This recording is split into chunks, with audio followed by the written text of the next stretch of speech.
Two different types of drills that you use on the pillar drills are the spiral drill bits. They go from 1mm to 10mm with 1/2 mm increments.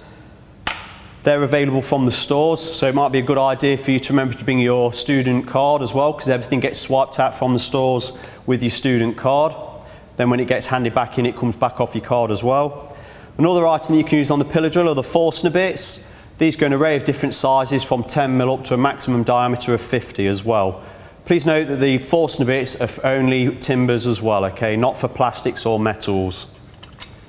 Got guards on the side here of the pillar drills. These three are all exactly the same. One chuck key fits all.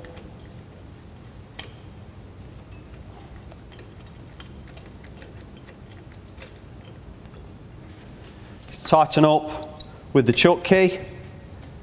Most common form of accidents on these pillar drills are from leaving the chuck key inside the chuck there and turning the machine on. So make sure that the chuck key is removed and put safely on the side. Make sure that the guard's closed as well before starting up the machine. Now you've also got two speed sets on here as well. You've got speed 1 and 2.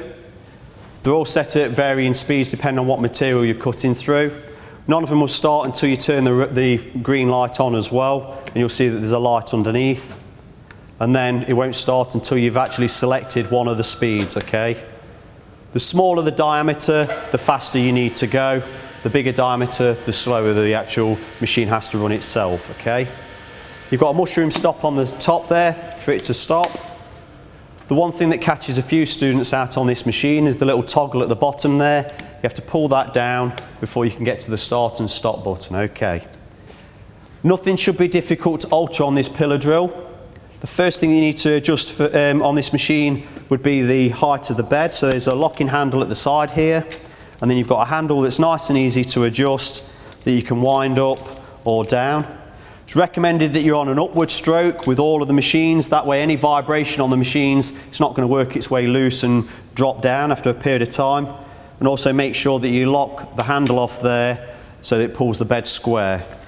Always make sure that you drill a sacrificial board of MDF on the bed there and not into the metal table. Make sure that it's got a clean surface as well.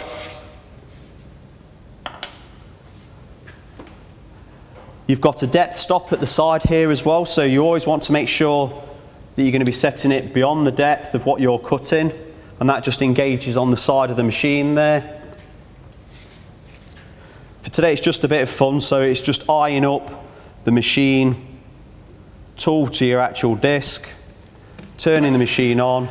Now because we're only drilling 6mm MDF, there's no need to use clamps such as G-clamps or quick grips because there's no resistance on this material.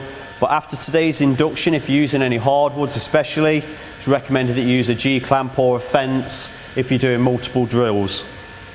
So just take your time. You want to do nice light jab cuts, letting the material clear away before you go for your next cut. That way the drill itself doesn't get too hot. And you'll hear it click and it's gone all the way through there. You turn the machine off. Make sure it's stationary before you move any of your material.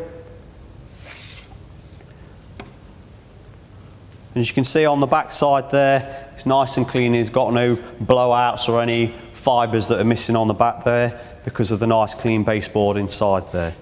Once you've finished the machine, make sure that you clean all the swarf away into the bins and also return the tool into the stores. Please make sure that you let the tooling cool down as well before you hand it back to the stores manager, because these Forstner bits do get very hot and that can burn your fingers. So hold it by the top end, and that way you're not going to injure yourself or somebody else.